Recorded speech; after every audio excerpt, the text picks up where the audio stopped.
네, 말씀하신 대로 면역력 키운 밥상에 대한 이야기를 나눠볼까 합니다. 사실 이 코로나19 사태가 계속되면서 우리가 면역력을 네. 키우자 이런 얘기를 많이 듣게 되는데요. 예, 대체 면역력이 정확히 뭔지 네. 또 그 개념을 말해줬던 적은 없었던 것 같아요. 네. 면역력이 뭔가요, 선생님? 네, 사실 우리가 깨끗해 보이더라도 숨쉬는 공기, 아니면 마시는 물이나 접촉한 여러 가지 물체의 표면에는 사실 바이러스든 세균이든 먼지, 곰팡이 이런 것들이 묻어 있을 수 있습니다. 그래서 지금 노출이 아예 안 되고 살 수는 없다는 거죠. 그래서 네. 이렇게 노출이 계속 되는 과정에서 우리 몸의 경계, 우리가 면역력이 떨어질 경우에는 이런 위험한 바이러스나 세균 이런 것들이 침투해서 질병을 일으킬 수 있기 때문에 평소에 면역력 관리를 하는 게 중요한데, 쉽게 설명을 드리면 면역력이라는 것은 결국 원래 내 몸에 있는 것과 남을 구분해서 내 몸에 있지 않아야 되는 남을 없애는, 스스로 없애는 능력이라고 생각하시면 됩니다. 그래서 들어오지 말아야 될 게 들어왔을 그렇죠. 때 이를 제거할 수 있는 능력. 네, 그래서 바이러스나 세균뿐만 아니라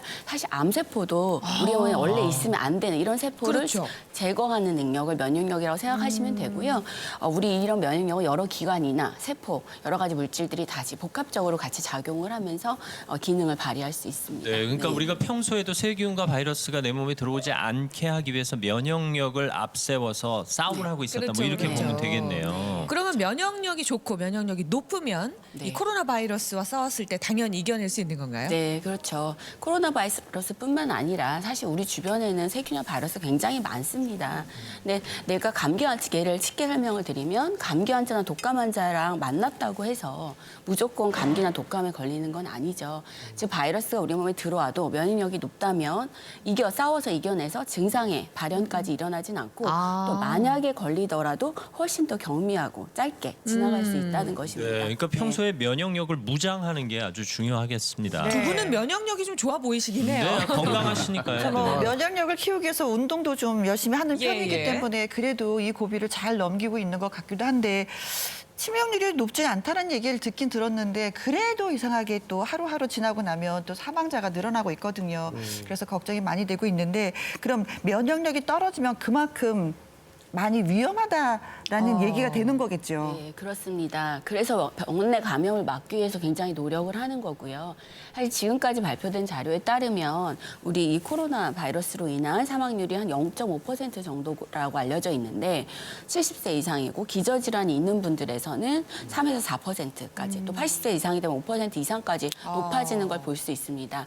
그래서 지금 이제 이번 환자를 치료하는 데 있어서도 이렇게 기저질환이 있는 분, 연령, 그다음 증상을 다 고려해서 중증도를 나눠서 선별해서 입원 치료와 격리만으로 하는 등 치료도 구분한다는 지침도 이제 나오고 있는 걸 보면, 이렇게 기저질환이 있는 분들, 연세가 많으신 분들, 또 증상이 좀 더 심하게 나타난 분들에서 더 주의해서 보셔야 될 것 같습니다. 이미 이런저런 이유로 약을 드시고 계시거나 뭔가 병이 있다 하시는 분들은 좀 더 주의하셔야 되겠습니다. 그렇죠. 또 우리 황인철 선생님 같은 경우에는 산부인과 선생님이시니까 임산부들은 조금 더 걱정이 되겠어요. 그럼요. 걱정 많이 됩니다. 워낙 임산부 자체가 면역력이 떨어져 있고요. 근데 코로나 바이러스는 호흡기 질환이잖아요. 근데 임산부가 워낙 폐활량이 많이 떨어집니다. 예, 그래서 이렇게 폐렴에 걸리게 되면 증상도 심해지고 오래 가고, 그다음에 임신이라는 특수 상황 때문에 치료 자체가 좀 제한이 돼 있어요.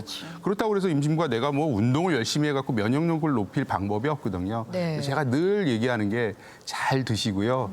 잘 쉬시고요. 그다음에 깨끗하게 자기 청결 유지하시는 길밖에 없습니다. 이거를 늘 말씀드립니다. 아무래도 임신분들은 심정적으로 마음이 불안하실 것 같아요. 많이 불안하죠. 네, 또 이거 아이 일단 생각도 해야 되고. 마음의 안정을 찾는 게 더 중요하지 않을까요? 지나치게 두려워하실 필요는 없는 거죠. 그렇죠. 네. 그래서 이럴 때일수록 내 몸을 자기가 보호하는 것도 중요하고, 또 상대방에게 내가 예절을 잘 지키면 그걸로도 충분히 예방할 수 있습니다. 네, 사실 면역력이 중요하다 떨어지면 안 된다, 높여야 한다 하니까 우리 몸에 이렇게 면역력 지수를 좀 표시해 주는 게 있어서 100입니다. 뭐 핸드폰, 그러게요. 뭐 충전. 배터리 보이듯이 해줬으면 좋겠는데 현실적으로는 그러니까요. 그게 안 되니까요. 네, 면역력이 그러면 좀 떨어졌을 때 우리 몸에 나타나는 증상이랄까 그런 게 있을까요?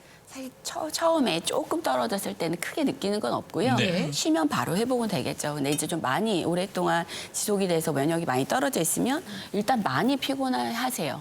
그러니까 내가 많이 쉬어도 피곤하다 이런 증상이 있을 수 있고 또 감염에서 잘 걸립니다. 그래서 예를 들면 우리가 헤르페스 구내염이나 대상포진 같이 원래 몸에 숨어있던 바이러스가 면역이 많이 떨어지면 증상으로 발현이 될 수 있습니다. 선생님 그 헤르페스 구내염이라는 게 왜 입술 옆에 이렇게 그렇죠. 물집 잡히는 거예요? 좀 피곤하다 싶으면 원래 갖고 있던 바이러스가 오. 다시 내 면역이 떨어져 있으니까 나오면서 입 주변에 수포가 막 잡히고 네네, 맞아요. 처음 증상은 뭐 간지럽고 따갑고 하다 수포가 잡히는 거 경험해 보셨을 거고요. 그런 감염이 일어날 수가 있고 또 우리 몸에서 유익균은 감소하고 유해균이 높아지면서 여자분들 같은 경우에 지렴 같은 게 생기는 경우도 있고요.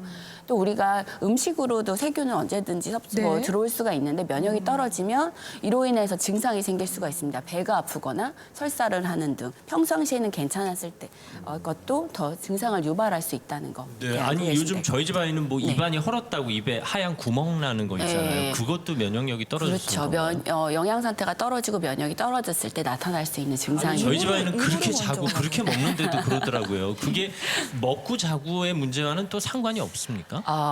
이제 뭐 계절적인 영향이라든가 스트레스나 이런 것도 영향이 있겠죠. 근데 물론 그런 상황에서도 잘 먹고 잘 쉬면 조금 더 극복을 할 수는 있습니다. 네. 네. 근데 우리 황인철 선생님은 먹는 게 중요하다라고 항상 주장을 하세요. 저는 참 마음에 드는데 어떻게 먹는 게 잘 먹는 겁니까? 잘 먹는 거 굉장히 중요하죠. 근데 과거에는 잘 먹는다 그러면 보양식, 칼로리 막 이런 높은 것만 먹었어요.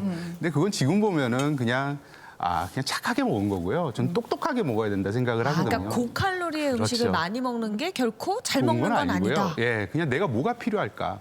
면역력 계속 얘기를 하잖아요. 그럼 저는 이제 단백질을 좀 충분하게 섭취를 해라. 단백질은 얼마만큼 충분하냐? 한 6에서 70g 정도면 돼요. 예, 그래서 그 정도를 꾸준히 매일같이 섭취를 해야 아니 뭐 내가 싸울 뭐 연료가 있어야 싸우잖아요. 그렇죠. 그래서 그 단백질 보충하고 또 단백질만 너무 지나치게 먹는 편식이 아니라 5대 영양소를 충분히 다 섭취하는 게 제일 좋습니다. 아니 근데 네. 지금 그 시청자분들도 그렇고 저도 그렇고요. 단백질 뭐 6, 70g 이게 근데 이제 수치로는 알겠는데 이게 얼만큼 먹어야지 6, 70g이 될까 이걸 모르겠거든요. 많지 않아요. 그러니까 햄버거 패티 한 장 정도, 스테이크로 치면은 한 반 조각 정도. 이거를 매일같이 먹는다라고 했으니까요. 하루 세 끼를 조금씩 그냥 꾸준히 섭취하는 식단이 굉장히 중요합니다. 아니 사실 고깃집 가서 1인분 시키면 150g 뭐 이렇게 나오잖아요. 네네. 그 1인분 늘 적다고 생각하는데 그 60g, 70g 그 누구 입에 붙이나 뭐 이런 생각도 드는데 어쨌든 꾸준히 매일 먹는 게 중요하다는 말씀이네요. 그렇습니다. 그런데 지금은 이제 때가 때이는 만큼 우리가 면역력을 키우기 위해서는 고기를 좀 더 많이 먹어주는 건 어떤가라는 그런 생각이 들거든요. 오히려 이 시기에. 예, 그렇죠. 다른 때도 아니고 지금은 좀 더 먹어줘야 되지 않을까요? 그러니까 고기를 많이 먹는 게 아니라 횟수를 자주 하는 게 좋고요. 내가 뭐 단백질을 먹는다고 면역력이 높아지면 고기만 먹으면 뭐 다 천하장사되고 헤라클레스 되는 거잖아요. 그건 아니고요. 우리 몸에서 단백질은 흡수되는 양이 있습니다. 그래서 이 정도 이상의 양이면 대부분 다 배설되니까 건강학적으로 보면은 그게 양이 그렇게 중요하지 않다. 비타민 C처럼 예, 배설이 아니 뭐 어떤 분들은 병원에 가서 수액 맞는 것보다 그 돈으로 고기 마음껏 먹는 게 좋다 뭐 이렇게 말씀하시는 분들도 있거든요. 네. 근데 이제 수액을나 이런 걸 아미노산이라고 해서 단백질이 분해해서 우리 몸에 흡수되기 좋은 형태로 나오는 게 이제 아미노산 제제 수액들인데 이런 거를 맞으셔야 되는 분들은 경구 섭취가 원활하지 않는 분들, 씹는 게 잘 안 된다던가 소화 능력이 떨어진다던가 하는 분들은 사실 병원에서 그런 처방을 받는 게 도움이 될 수는 있습니다.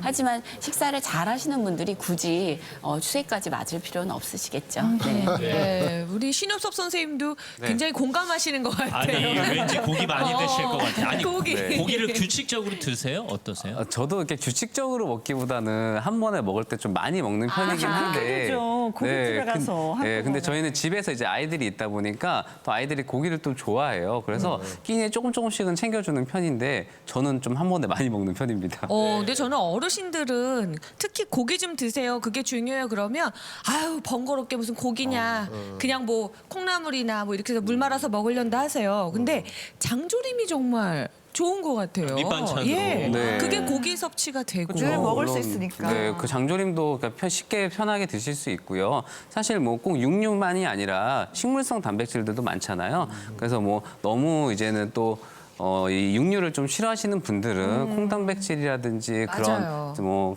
쉽게 먹을 수 있는 단백질을 섭취해 주시는 게 좋을 것 같습니다.